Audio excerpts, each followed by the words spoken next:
The Invest in Her podcast is brought to you in part by Wells Fargo Bank. Hi, I'm Catherine Gray, founder of She Angel Investors and co-founder of the She Angels Foundation. I'm also the podcast host of Invest in Her and an award-winning producer, author, and TEDx speaker. Our show, Invest in Her, features phenomenal female founders and funders. As you know, women receive less than 2% of venture capital funding. Our series is about accelerating the funding of women by connecting them to funding resources.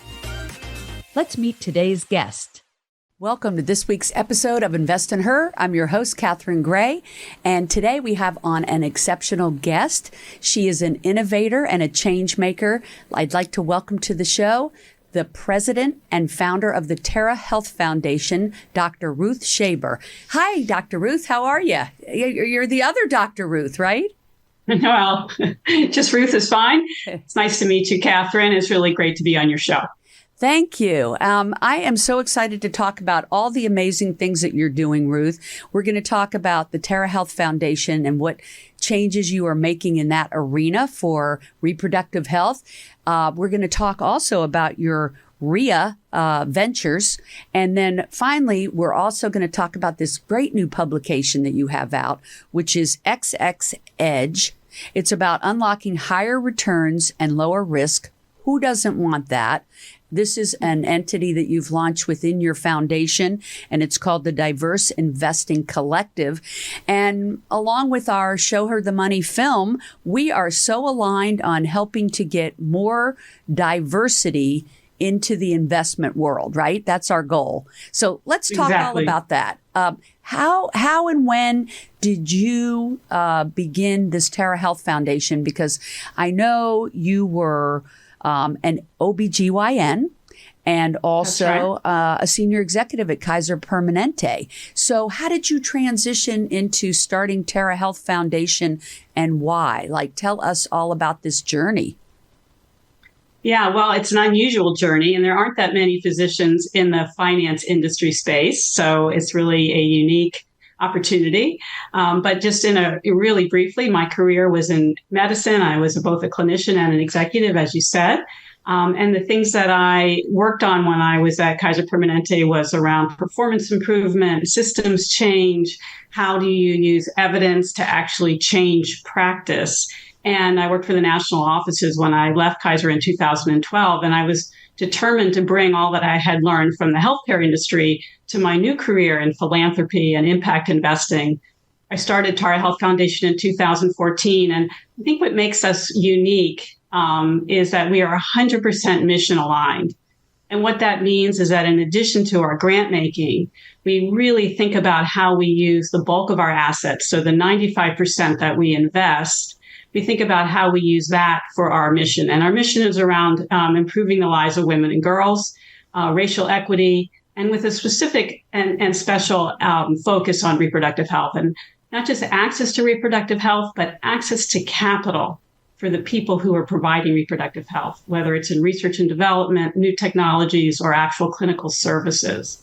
So that's where the Terra Health Foundation came from. And I love that. I just want to interject that, we also have a similar foundation called the She Angels Foundation, and we too focus on women and girls. And I'm so glad to hear that you all focus on women and girls, even though specifically in that reproductive health, which is super important, because women and girls initiatives in the philanthropy arena, just like in the for-profit arena, get around 2% of all the funding. So it's so important that we have more and more foundations out there that are funding these women and girls initiatives. So I applaud you for that.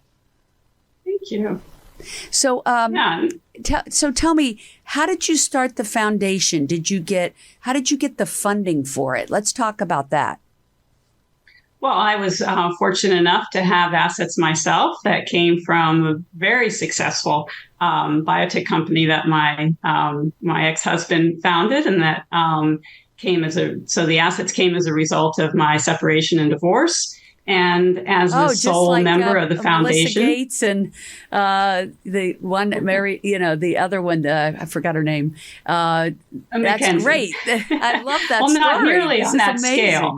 And that actually, Catherine, that's actually one of the most important things, in our message is that while it was a relatively modest amount of money and foundation, that one of the things that we were very determined to do when we started, my board and the team that I recruited, was to be catalytic. So how can we use a relatively small, medium-sized foundation to actually bring much more money into the space for women and girls and reproductive health? So this notion of using all of our assets, not just for our own direct grant making and our investment strategy, but how can we make it easier for other foundations, for much bigger foundations, to actually do the same? So that's always been one of our objectives. I love that. And so now tell me also about your venture company, the Rhia Ventures. I understand that's like a conglomeration of, donations from foundations and investors. So how does that work? What's the purpose of it? So one of the first things that we looked at, as I said, we were determined to use 100% of our assets and across all asset classes. So when we looked at the private markets and venture capital, we knew how terribly underfunded women's health research and development has been for decades. And we wanted to fix that problem. And so we were interested in using a portion of our portfolio in the private markets. There really wasn't anything that existed. If there had been a fund that was around that was really focused on reproductive health, then we would have just been LPs and we would have come in as investors. But there really wasn't anything like it. So we had to build it ourselves. And what that looked like at Tara Health is that we incubated, originally it was called the Reproductive Health Investors Alliance, where we brought in other funders to build sort of the landscape assessment and figuring out where was the best place to apply private investment dollars. Once we did that, then we started looking for new companies, so early stage companies that needed funding, and creating syndicates around those companies and bringing in other investors. Some of them came from the same folks who would provide donations. Can you tell us about some of the companies that you invested in? I'd be so curious to know, what kind of companies you're getting behind. So when we did this landscape assessment, we identified some of the most important things that needed funding were new research and development around non-hormonal reproductive health contraceptive products. We recognized that there needed to be new platforms for delivery. So for some of the companies that we've invested in are, in fact, early stage science companies where they're looking at new non-hormonal contraceptive products. We were also one of the original investors in a company called Cadence, which is taking the conventional birth control pill to the FDA for over-the-counter status. We also were investors in a company called Norex, which is a platform for distribution. I was going to say, we need that right now with what's going on in the country. Oh, my gosh. We need all of this right now. Yeah. We also identified maternal health as one of the biggest problems, particularly Black maternal health.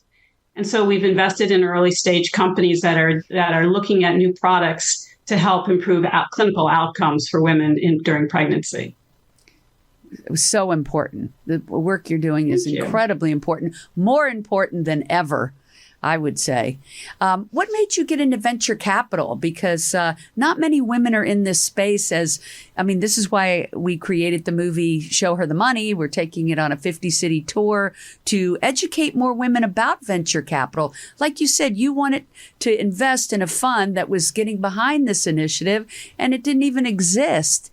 I think the exciting thing is more women than ever are starting their own venture capital funds, which is what Show Her the Money is about. And they're addressing things like what you're talking about. Like off the top of my head, the one in our film is Rhia Ventures, very focused on funding women's health initiatives. In fact, have you ever, you two should collaborate. Thank you.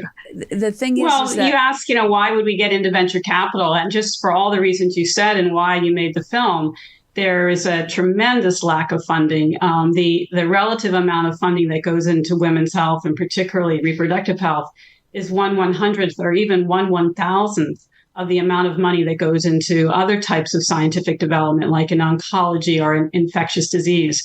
So it was a huge gap. And as we all know, particularly for women, but families and communities much more broadly, we depend on family planning. If women can't control their size of their families, then it has a ripple effect across the socioeconomic outcomes, not just for themselves, but for their families and their communities. So this was really an essential systems need. And as I said, we were interested in using all of our assets, and private capital is a really important part of a balanced portfolio. So similarly, we have a strategy in our debt for how we use debt. And we also have a very robust strategy for how we think about public investing in the public markets to advance reproductive health. I love that. Women need guidance as to where to be putting their funding. Women are coming into trillions of dollars in the coming decade. And I think between your new book, which we're going to talk about, our movie, Show Her the Money, we're really trying to educate women about this venture space and how they can participate in it and how important it is that some of those trillions of dollars goes into this sector, especially the one that you're focused on, which is the women's health, the reproductive health. So let's talk about XX Edge, your new publication. It's about you started like a diverse. Well, I'll tell you what it's about. So when investors we were collective. doing this, when we were doing this investing strategy, I met my co-author Patience-Marime Ball in 2019, and we both recognized that our portfolios that were 100% gender focused were outperforming the market. Not in spite of being gender focused, but because they were gender focused. Right. And so Patience and I sat down and started looking at the evidence. Why is it that our portfolios were outperforming? And when we peeled back the onion, we saw that across every asset class and every type of investing situation, whether it's the school board in a local community making decisions about how they're going to use their budget, or women entrepreneurs who are taking on commercial debt to be able to fund their companies, or at the C-suite and who's on the board, or who the CFOs are, and certainly in venture capital and who was sitting around the table making venture capital decisions about how to allocate money, that when women were at the table, better things happened. So maybe it's that they're more efficient companies, better use of capital, or there was a trickle down effect that when women had loans for their new enterprises, that they were able to send their kids to school or to it benefited the community more broadly. And certainly when there are women on boards or women CFOs, we see consistent outperformance of those companies. And so that, in our title, Unlocking Higher Returns and Lower Risk, when women are at the table, not only do the investors in those enterprises get better returns and lower risk, there's also a social benefit when women are at the table that we can't underemphasize, that it's about returns for investors, but it's also about social impact for everybody. Yeah, isn't it nice when you can combine the two, right? When you can invest and make money and make an impact. Like, isn't that the main goal? And I just think I so applaud you for writing this publication, for getting it out there, because it's something that everybody should read so that they understand how they can invest with lower risk, with higher returns, but making the impact, which I think is really important to women. It's why they invest or put money into charities, right? Because they care. Women care. They're more likely to invest in a charity than a man. But we have to start changing their mindset, right? That they can also use that money, invest, make money with it, and still make a difference and an impact. So it doesn't have to just be nonprofit donations, right? It can also be actual investments. It's okay to make money on in getting behind a good cause, right? That's so well said, Catherine. And I think that's something that it's hard for philanthropists to adjust to, this idea that they can make money off of worthwhile investments. And it's also hard for investors to adjust to, that it's not a concessionary strategy, that there are ways to invest your money and perform above the market, in fact, and still have the type of social impact that we all want. So this is truly a win-win for everybody. And it is a culture change. It's that we all have to start talking about and understanding more broadly. How can people find the XX Edge book that is about? It's available. Go ahead. Yeah, it's easy to get. It's on Amazon, Barnes & Noble. You can go to whoever your favorite bookseller is. And we also came out with our audiobook last fall. So if you're someone who likes to listen to your books, that's also available. Love that. And the title, tell me about the title. Yeah, we spent a lot of time brainstorming the title. We actually, for a long time, the title was going to be More Pie, because when women are at the table, it's not a replacement strategy, it's a growth strategy. That we know that when you pull up more seats around the table with financial decision making, you actually get more for everybody. It's not a zero-sum game. But we ended up talking about the XX Edge because this really is about performance. It's about how not just with stock performance, as we talked about, but also social performance.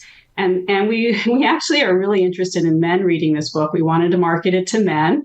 Women already know this, although I don't want to discourage your female listeners from buying the book.